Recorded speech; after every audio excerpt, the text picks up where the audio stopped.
Hi, thank you for joining me for another interview on the Agape Investing channel. Today I'm talking with Constance and Rawrlic about their relationship with each other, with their finances, and ultimately with Christ. They are madly in love with each other, but yet they're still choosing to keep their finances and kind of like their personal lives separate until they get married and bring their whole situation, their whole lives together with Christ in marriage. I'm really excited about this conversation. It was super fun to chat with them about their finances and how they're inspiring others with their relationship and how they are truly applying their faith into these areas. We talk a little bit about the tips on how you can also apply this to your own relationship if you are currently dating. I also share a few tips on faith and finances when it comes to marriages. But if you are in a relationship thinking about it or you're married, this is definitely the interview for you. So we'll get on to the interview now.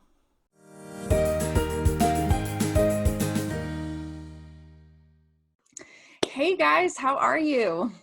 Good. How are you? Awesome. Thanks so much for being with me today. I'm really excited to chat with you guys. We're so excited. Thanks for having us. Thank you. Yes, we're super excited. Don't let me. Yeah.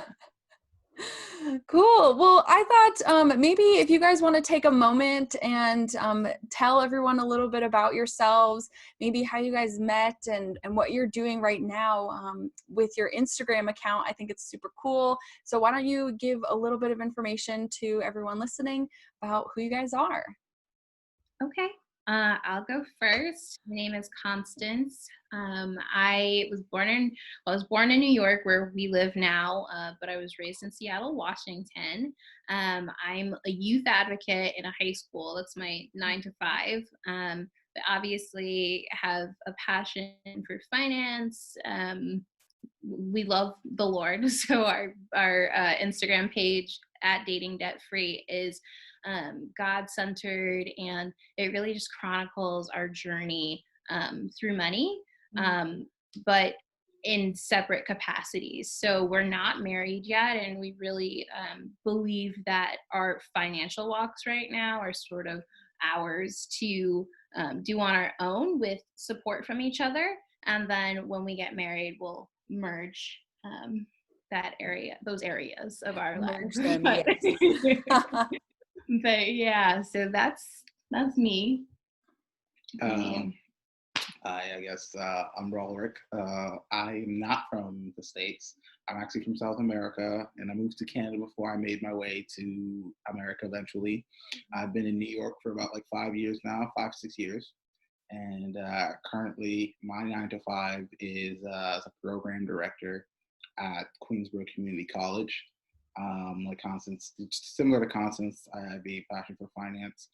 My degree is actually in economics, so I have both my academic credentials and personal interests are very well vested in like the finance world. So that's where I sit and stew and enjoy myself. But yeah, with our Instagram page, it's something we decided to come together and do to really chronicle our life together as a young Christian couple and how we tackle a lot of not just the everyday stuff, but like the big stuff as well. Yeah. Yeah, I was blown away when I found your account and just saw what you guys were doing, because I think it really just goes against what our society tells us as far as marriage and finances go and everything. So I thought it was really cool what you guys were doing. I am actually kind of curious, when you guys started dating, um, were you guys both really into finances? Because obviously, Rawlik, you are in kind of the financial world and kind of doing that and have that passion. But were both of you guys like on the same page when it came to finances, or was one of you more like the leader in it? So I think when we first started dating, I was a hot mess with regards to my finances. Like, I have a spending problem. And I think when we started dating, I was coming out of that. But I was still very much spending just because.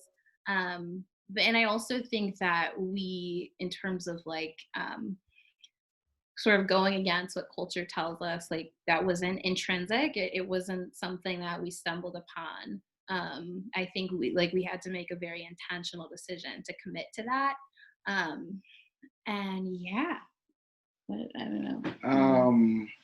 What's it called? So when we started dating, well, we were definitely in different places, like financially, and I guess in our lives. Like I was one of those like late bloomers in terms of like college life and everything, because I am older than Constance by about 2 years. So when we started dating, I was still finishing off my bachelor's degree, and but like in terms of like my mentality regarding at least my own personal finances and my understanding, I wasn't too far off from where I am now. I was just in a very different financial situation as someone who was like working to pay their way through college. But I was definitely when me and Constance started dating, I was still a full-time student, and I was actually working two jobs, both administrative professional jobs, in order to sort of make ends meet, so to speak. And the decision we sort of came to in regards to like how we would address our relationship and the finances within our relationship and what we would keep together and what we would keep separate, in a God honoring fashion, was something we came to a decision about like cohesively. Yeah. That's awesome. So I don't know if you mentioned, how did you guys meet? So we met like four years ago now. And we actually met on Tinder.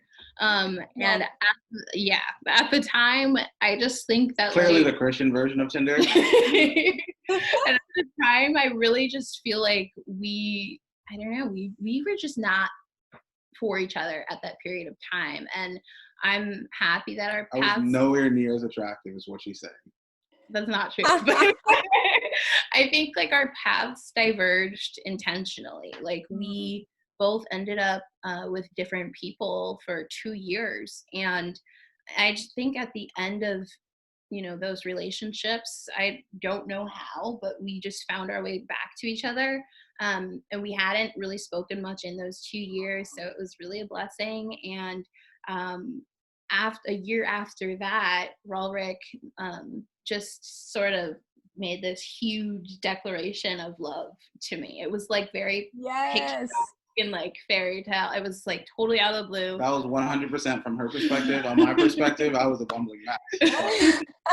It was just so intentional. It was, I feel like we'd known each other for a very long time, but it was very like, I know I'm supposed to be with you. Like, you are my person, and that's it. Like, I love you, and I would love to pursue this relationship in a very like God honoring way. And I just like, I want to be your husband one day. And that was it. Like, that's just how we started dating. So. Oh, I love that. Yeah. That's crazy. My husband and I, we technically knew each other like our freshman years of college.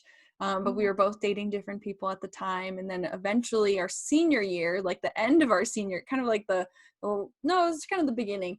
In our senior year is kind of when we like re-met and like reconnected. And then, then we dated for about 2 years and got married. So, it happens, definitely. We met's definitely a fair sort of statement to make. Between your freshman and your senior year, completely different people. Totally different. Totally. Oh my gosh. And it's funny because both of us were in very serious relationships at the time and thought that those were going to be our people.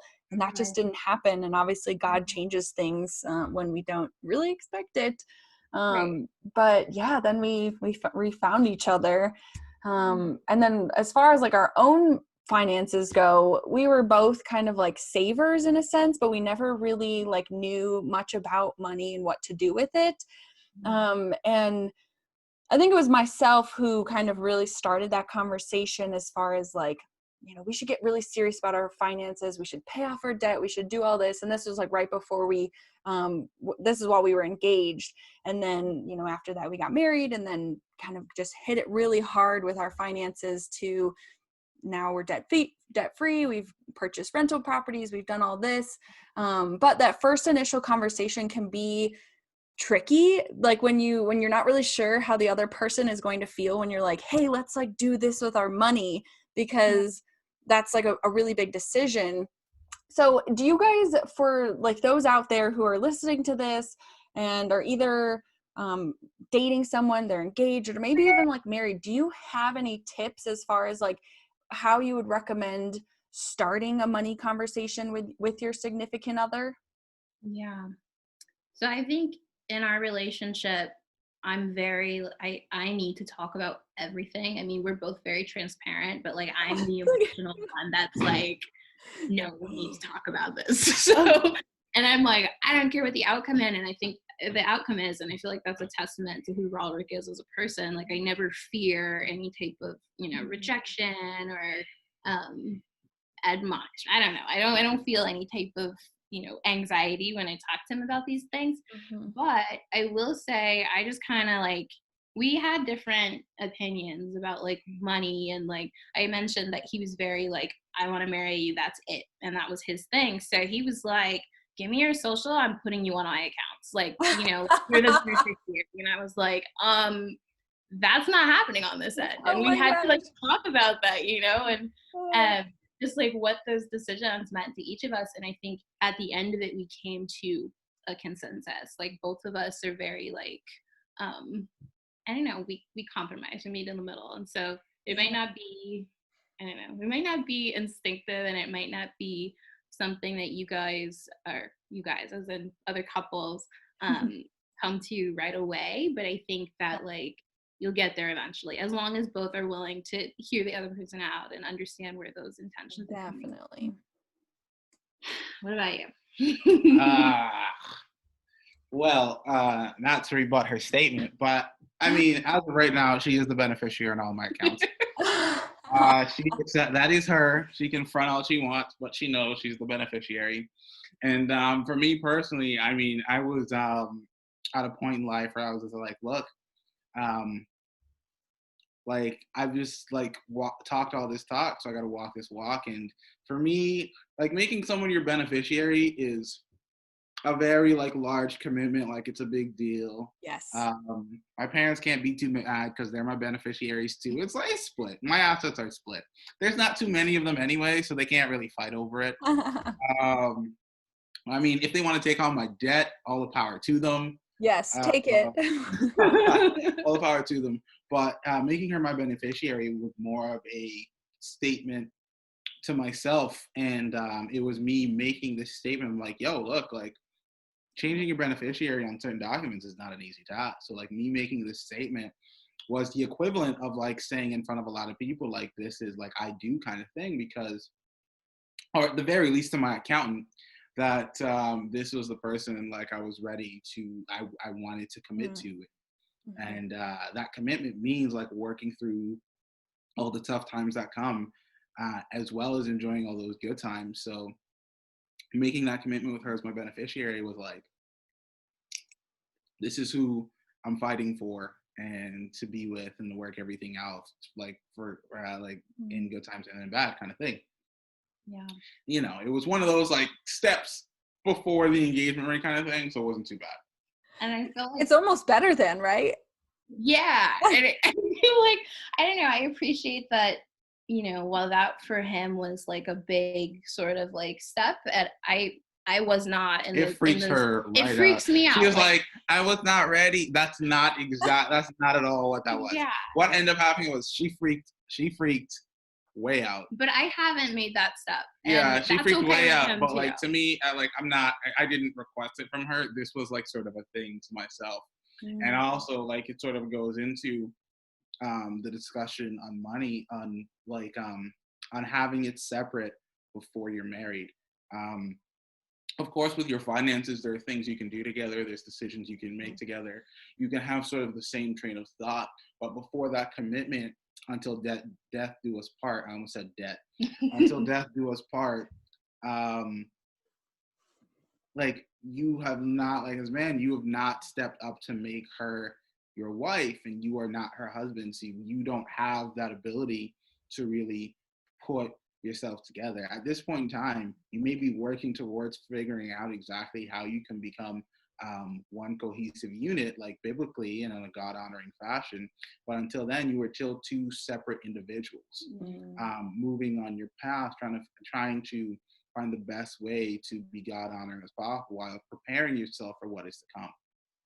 And those conversations regarding finance are super important. They're not things you can sort of leave to later, because so many problems in a marriage literally comes almost exclusively because of financial problems. Yeah. And if you don't have that foundation, being able to openly discuss finances with each other, it makes things significantly more difficult down the line. And just to speak to the importance of finance, I mean, your finances are mentioned in the Bible between like Kings and the rest of the Bible, especially in Kings, like in the books of Kings, first and second, 140 plus times. Yep. In the New Testament, Jesus talks about how to manage your money more than anything else, more than any other solely specific topic. Yeah. So that's just how important it is. I mean, people have very different views in how you can use your finance. Just for instance, I'm a very long-term financial planner. That just goes with what my academic background is. Like, I did a lot of macro analysis and investment analysis studies when I was in college. So all of my planning and my ideas are sort of like 1 year, 5 year, 10-year kind of thing, or at the very least a couple months at a time. Whereas Constance she's influenced me now. Like, I'm a very sacrifice as much as possible for today so that maybe you can enjoy a little bit tomorrow. And sort of brought into my life as, what if you're not here tomorrow to enjoy it, kind of thing. So she's grounded me, definitely, not just in my personal and professional life, but definitely the way I view my finances. Totally. So that works really well with us together, where I'm sort of able to bring in that long-term perspective and those planning for any eventualities, and she's able to bring in this is something we got to do in the right now kind of thing. Yeah. I like that balance that you guys have going on. And I think that's so important in a lot of relationships, that comes into play in so many areas of our lives, where one person is kind of this way and one person's that way, but you balance each other out really nicely. Well, so you talked about the importance, obviously, of talking about your finances within your relationships, especially while dating, kind of doing this before things get really, really serious. Do you believe, or do you think that there's a right time to start talking about your money when you're dating? Is it right away? Is it maybe a few months in, or maybe when you're engaged? Obviously, you guys have started talking about it, obviously. But do you believe that there's a special magic point that people should be talking about it when they're dating? 100%. Definitely. Well, personally, I definitely believe that it should be a conversation and an understanding that's had before you're engaged. Because the point where you're engaged, because of everything that's gone into your relationship, the commitments you're now ready to make, kind of thing, you may have preconceived biases, or you're willing to at least verbalize commitments you will make or compromises you'll make based on what your current situation is. And if really your financial views do not align, the things you tell yourself, because they say loving eyes don't see, the things you tell yourself you're willing to sort of compromise about may not necessarily be so once you're in that position.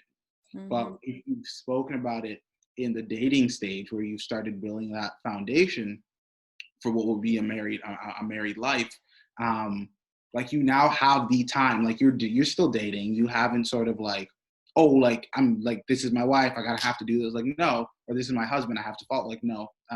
You still have the time, and you're still separated enough from that person to be okay, this is not going to work for me, or you know what, I'm totally okay with that. You can't have someone who has very different views on tithing. You can't, if you guys have very different views on tithing, that's not really going to work.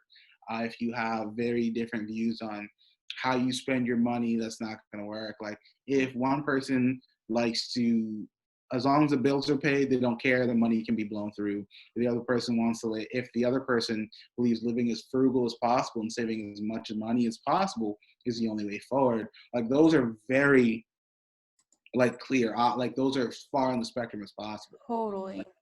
Like you can't sort of tell yourself you're going to work through it when you're already engaged if you haven't had that time to sort of build upon it, pull each other towards a more like acceptable compromise in terms of how you handle your finances. Like you would be setting yourself up for eventual failure, like God forbid, but that's what it would be, because as much as many people think finances and money are not that big of a deal, I mean, just walk up to somebody, let any stranger come up to you, or like your kids or your siblings or whoever, say, give me your whole paycheck. I promise you're gonna fight about it. Like I would add, like, in our relationship, the conversation happened almost immediately, but it wasn't very intentional. I think like there were situational things that were at play. For example, like I was at the time very stressed about the fact that I had just gotten like my first professional job, and I had a master's degree, and I was making like a little less than $40,000. And Rawrlic, on the other hand, shortly thereafter began a full-time position making just under 80,000, and he was still an undergrad. And so, like just by way of like discussing like our frustrations or triumphs, right? Like in like we started having these conversations. But even something like as minuscule as like who's gonna pay for dinner, or like, like these conversations happen sort of naturally.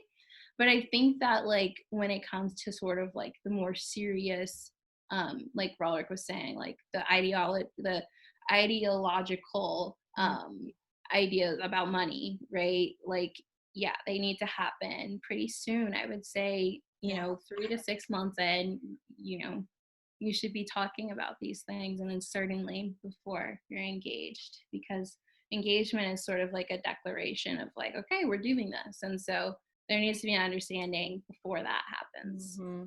Definitely. I mean, I can even see like I said, for my husband and I, we were both like somewhat on the same page in the beginning. We were both pretty frugal, had frugal lifestyles. We like to save money, but we didn't really know anything further than that. But I could see how it could be really difficult for people when they first start dating, if you have very different views in money. Simply just like the idea of like, what do you do on dates? Do you go like to a really fancy, expensive restaurant, or do you go to like, I don't know, Chili's or something? It's like very different.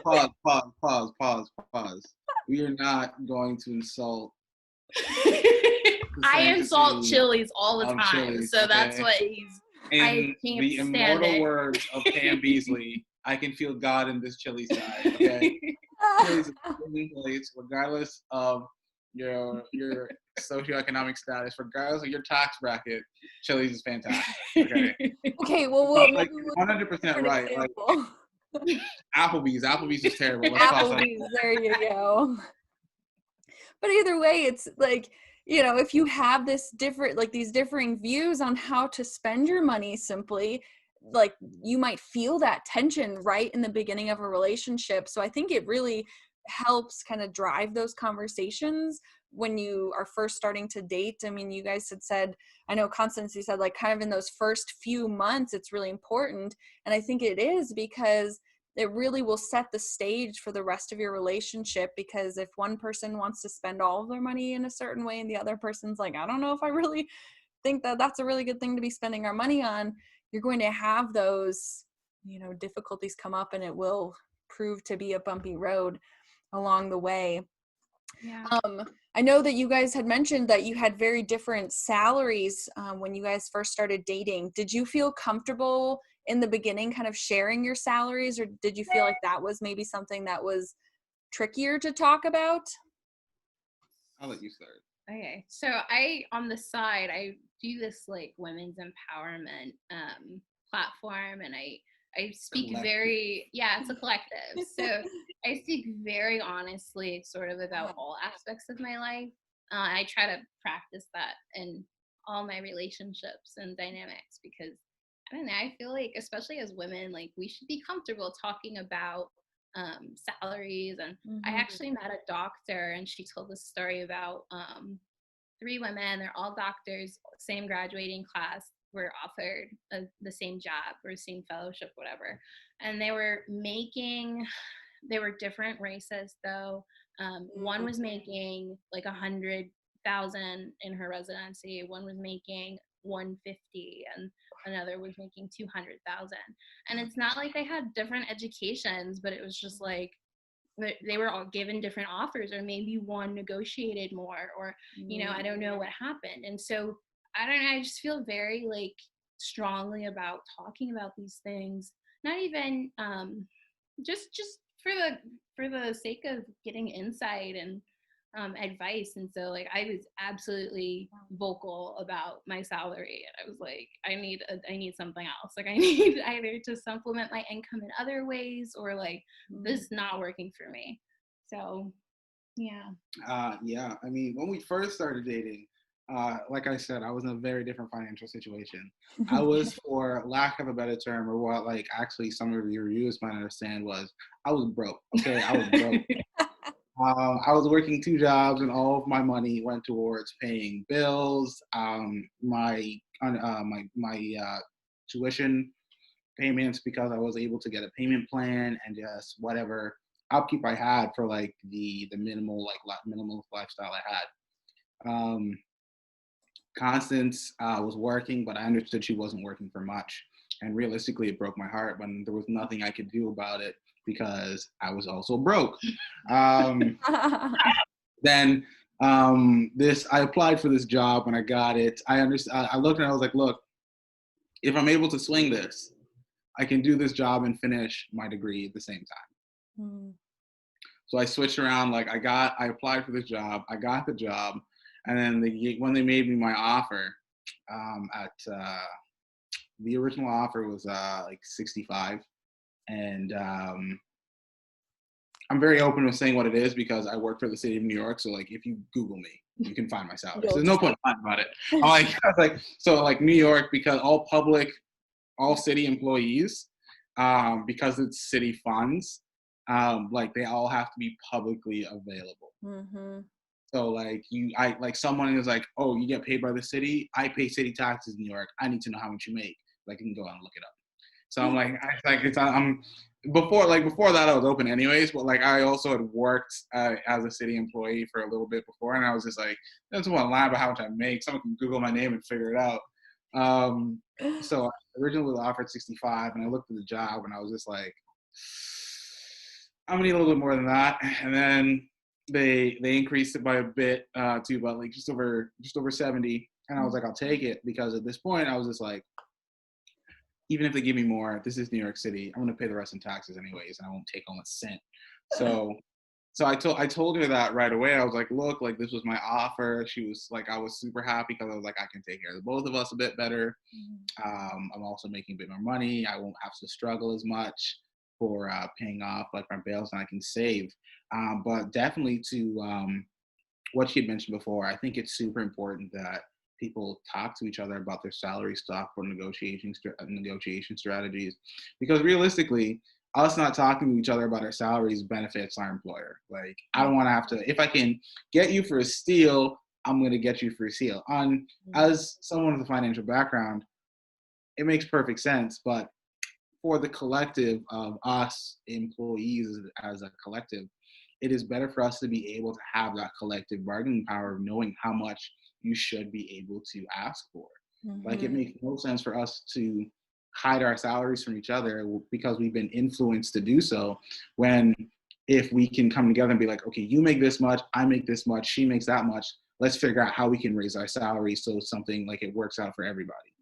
And if I can just add real quick, I think that like these conversations about salary and like struggles were happening. And so like Rawrlic and I have always been very like generous with each other in terms of like, if I know that he's struggling or if he knows I'm struggling, we'll give to each other, right? But again, like those finances are never like pooling, if that makes sense. Like, and I think that that's so important. Like, no matter how, I don't know, it's like, it's made our communication stronger, and just our faith in God too, because it's like, no matter how hard we fall on times, like we can talk to each other and we can trust in God and it's going to be okay. Like we'll figure it out. But I don't know. I'm proud of us for sort of working it out and figuring it out that way. Yeah. So you've mentioned a few times that you guys are keeping your finances separate. Can you kind of explain why you've made that decision and why it's important for other couples to potentially do the same thing? Yeah. For me, it was just a very spiritual decision. I actually like remember the day that we decided that we were going to do that. And there were two things that I really wanted to keep separate. And that was I wanted to really cultivate our spiritual walks with God, on an individual level, because I believe that like as much as he loves me and I love him, like we love God first before anything else, right? And then the financial. And so like he told you, like he added me as a beneficiary and that was important to him. But I think what was important for me was like that we're doing these walks individually so that when we come together, we are, we're self-aware, we are making that formal commitment as married people of really merging together. And I think like past, the ceremony, the wedding ceremony, it's really like a merger of your lives in like so many different ways. And so even though we may pray now together, we're as married people, we're going to have like a spiritual routine, right? Like and it's a whole different aspect of God, and then a whole different aspect of finances. And so I didn't want to jump the broom with that. I just wanted to be very intentional about keeping that stuff separate. Do you say jump the broom? Jump the gun. We could jump the broom too. Well, whatever, Sabrina the Teenage Witch is going on over there. We were talking about marriage, and so I was like, jump the broom. But the broom. What about a broom? Okay, so like in like back in slavery, like that was like the tradition. You like jump the broom, like that was how you got married. Like that was like the practice. Oh. Okay. All right. Now we know. We learned something new. The more you know. It's like the more you know. Yeah.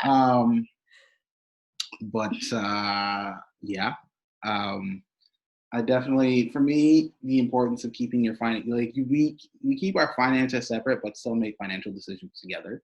Yeah. And this is important because I definitely believe in keeping sort of things that are for a husband and wife apart from things that are for like a dating couple and a husband.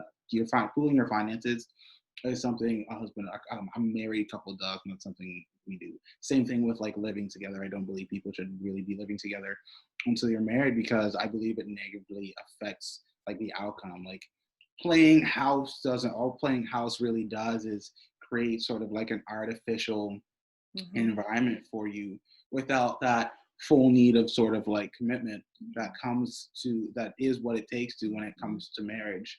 And without that commitment of marriage, I'm not really too interested in playing house. That's just my personal philosophy. I mean, also from a financial perspective, it's super detrimental, but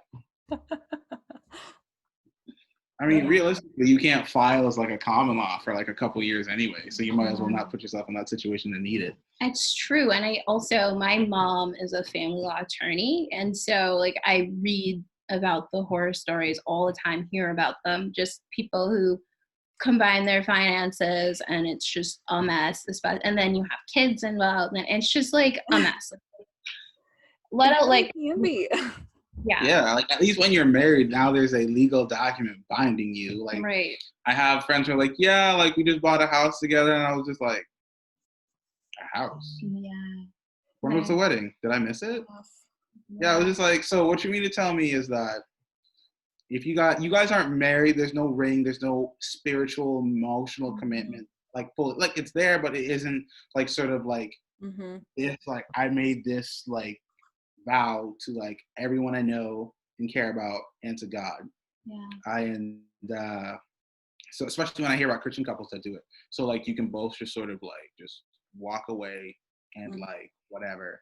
And I'm just like, okay, so how are you gonna split the assets? What do you mean? I'm like, you're not married. Like, it's not required for you to split that thing down the middle at all. Like, if he has a better lawyer and accountant than you, good luck. What about It's also a form of self-preservation. Like, you're taking care of yourself without really getting too overwhelmed with the exact aspect of what it is for two to become one. what about you, my dear? How did you and your husband do it? Yeah, I mean, we kept everything separate. And honestly, I think there was a bit of like excitement to like the actual marriage, because I feel like today, like everyone kind of does the playing house thing first, and they, they get a house together, they move in, they do all this stuff, they pool their money, and then they get married, and then there's not really a change. When you get married, it's kind of like, okay, well, we have rings, we have a document that says we're bound together, but then there's no real life change. And I think that's one of the, just like the fun aspect of it, is the fact that you've done life separately, and now you got married, and now like all this fun stuff happens, and you move in together, and you pool your money, and you do all this stuff, and it's like this huge, like it helps you with that mindset of like, okay, this is real, this is a commitment. And I like that you use that phrase, Rawrlic, because before there's really no commitment to your relationship, and a lot of people will fight you on that and say, yeah, there is, we're committed to each other, but until you've like gone through that process spiritually and legally even of binding yourselves together, there really is no commitment. And it's easy to just be like, okay, well, this is done, I'm moving out, I'm leaving. But for us as Christians, I mean, we're taught so much that this is like a bound relationship with God now, and this commitment that you have to each other and to God, to stay in this relationship. So yeah, we had kept everything separate, and then the process of putting everything together was fun, like I said, but just yeah, it was this mindset shift too, and this lifestyle change that was like, okay, this is real, we're in this for the long haul, we're in this forever. And it was fun, it was really fun. And honestly, it was something that you and I, Constance, had talked about on the phone, of just this idea of, okay, I'm really glad that we also did it afterwards, and after I had changed my name, because if we had put our bank accounts together, if we had bought a house together, if we had done all this stuff before we were married and before I had the name change, I would have had to go through and like change all of that like a second time. So the process of merging all this stuff together is one thing, and then the process of then going and changing your name would be a whole nother heck of a mess. I mean, honestly, just going through and doing that even after the marriage was like a mess in itself. But yeah, I just like that process. I mean, it just kind of makes sense. It's that mindset, and really helps you to kind of get in it, that this is it, this is real, this is forever. And yeah, I just what forever ever. Yes. So I would love to know, is there something that you guys would say, like right now in your relationship, and for those who are dating, is there something that couples can do to kind of like strengthen their money position together? Because obviously, like, you're not doing these like financial things together, but you're still making decisions together on what to do with your finances. So is there any kind of like tips or tricks that you guys would say would be good for those who are dating right now? Um, I have two things. So my first thing is just simply like embrace the lows. Um, I I don't. It feels uncomfortable. And I've actually gone so far as to sort of like pray for God to reveal those things that we need to work on. And I know that like that can cause like a lot of apprehension inside for people, but if you are with the right person, there's nothing that you guys aren't going to be able to get through. To really embrace those times of conflict, and mental health, we sort of like recognize those times as area, like the biggest areas for growth or opportunities for growth, right? So I think we've become so much stronger just by being with each other and like embracing those times of conflict. It's easier said than done, but when you're in it, just remember, like, you will get through, and this is your partner. I think we always just need to sort of like look back and say like that we're on the same team, you know. And the second thing, I don't know. Oh, I'm sorry. The second thing, we mentioned it like on our Instagram page, but there are, hold on, I have some over here. There are these dating cards, or they're relationship cards, and we have like 2 decks now. We're about to get another one because we are almost done with this one. But there's a theme for these cards. I love them. They're so great. And like, obviously, you know, this deck in particular has like a few questions on like sex and intimacy. And so we put those to the bottom or whatever, but they have like money specific questions. And so just if you're up for the challenge of like speaking on a deeper level, like there are just cards that are going to push you in that direction and really challenge you. And I think that has been huge for us, just like dedicating time to talking about things that you might actually do in like a premarital sort of like course or whatever preemptively, just to sort of like ignite conversations. And I love that. We love question cards like that. I mean, they're so fun because they're questions and things that you might not think about on your own until you see it and you're like, oh, we've never talked about this. And sometimes they're as silly as like, what's your favorite book from childhood or something? And you're like, oh my gosh, I loved the book Frindle. And I loved that book. So there you go. I love that. What about you, baby? Oh, my favorite book from childhood? No. Yeah, what's your favorite book from childhood? Duh.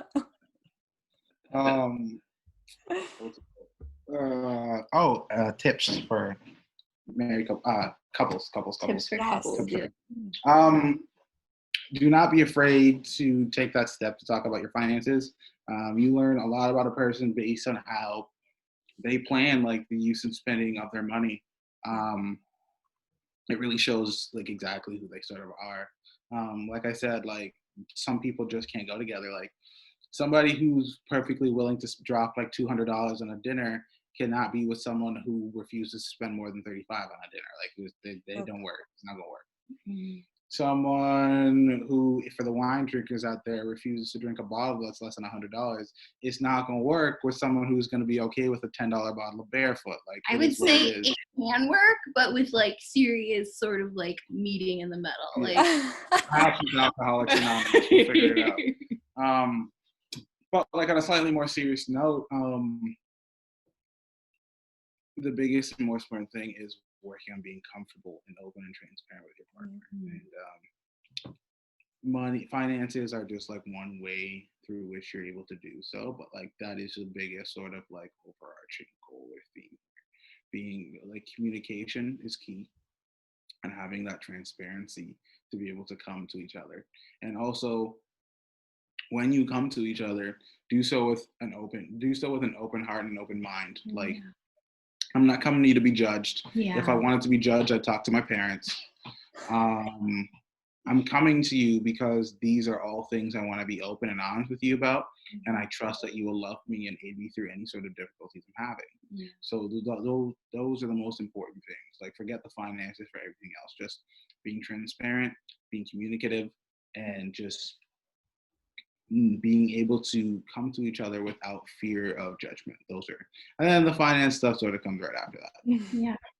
And Katie, I'm curious to hear from you, just like as a married woman, like what tips would you have for someone in our position?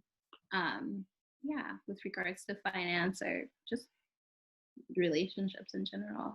Definitely. I mean, I love what both of you had said. And I think it's so important, especially when you're dating, to start talking about these finances, like just financial issues and topics before you get married. Because if you think that something is just magically going to change when you guys get married, or just anyone who's dating or engaged and going to get married soon, if you think that like, oh, we'll work on this when we get married, if you don't work on it now, if you don't start with just the foundation and the small things now, it's not just going to magically change. In fact, a lot of times many couples will see that things will all of a sudden be amplified and in the opposite direction. And so kind of hashing these things out now and really working on them. And I love that you guys are going through these question cards to start talking about these topics, because sometimes people don't know where to start when it comes to these topics and how to get those conversations started. And so simply starting with those questions can be so beneficial.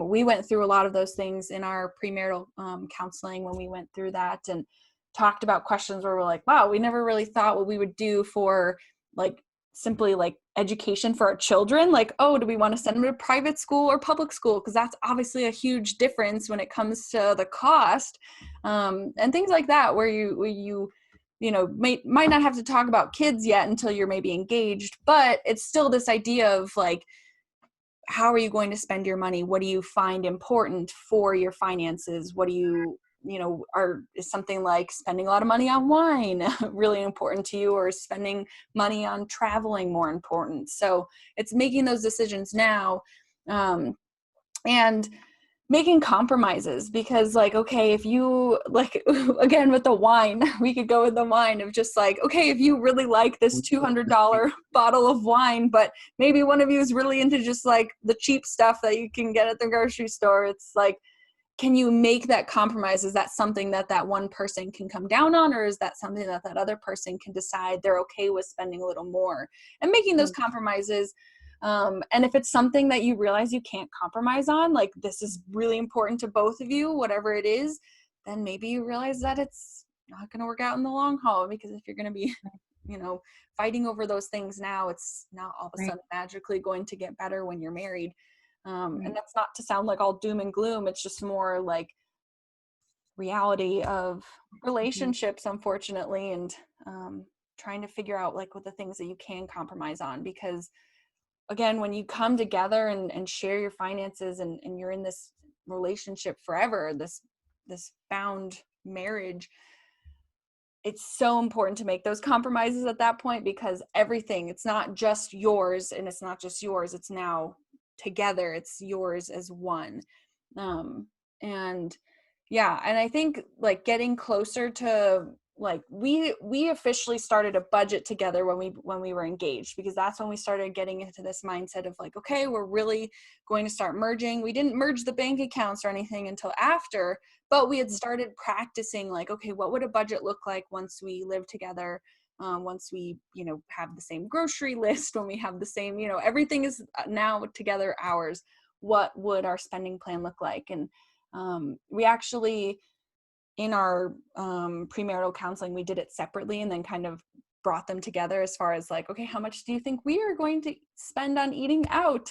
and for the most part, we had been dating for 2 years. For the most part, things were pretty aligned, and there was just some small areas that we had to like make compromises on. But yeah, just I like what both of you said of just being real and having those conversations, because really nothing will change until you start those conversations and you're open and real about what you're feeling and how you want to spend your money. Obviously, you don't have to be super frugal on everything. It's like you can spend money nicely on other things, but you just have to decide what those things are. So yeah, it's important. It's so important. I mean, you hear it all the time. The two things that people fight about when they're married the most are sex and money. So you gotta figure it out. So yeah. Yeah. But yeah, guys, this conversation has been so awesome. Is there anything else that you want to share before we kind of close out? What do you want to share? I feel like we covered a lot. We said a lot. But Katie, this what you created and this series and just talking to people about their individual walks with God and finances, it's so important, and I'm so thankful that we connected. So thank you for having us. Yeah, guys, thanks so much. And I'll make sure to link to your Instagram account, because I think it's really awesome, again, what you're doing, how open you are about this, and teaching other people about finances and relationships and how those things kind of go together, especially as Christians, because it's so important.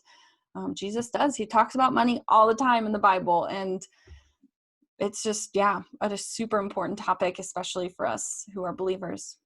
Yeah, absolutely. Thank you so much, guys. Yeah. As one famous rapper once said, interviews are like confessions. So they are. I don't know who that rapper is. Oh, you don't? It's okay. Nobody. It'll be a mystery, unnamed. All right. Thanks again, guys. Thank you so much. Thank you for having us. Hey, thanks so much for checking out this video. If you enjoyed it, give it a like, leave a comment down below, and subscribe to my channel. That way I know that you're enjoying the content I'm putting out and will create more just like it. If you have any suggestions, feel free to reach out. See you soon.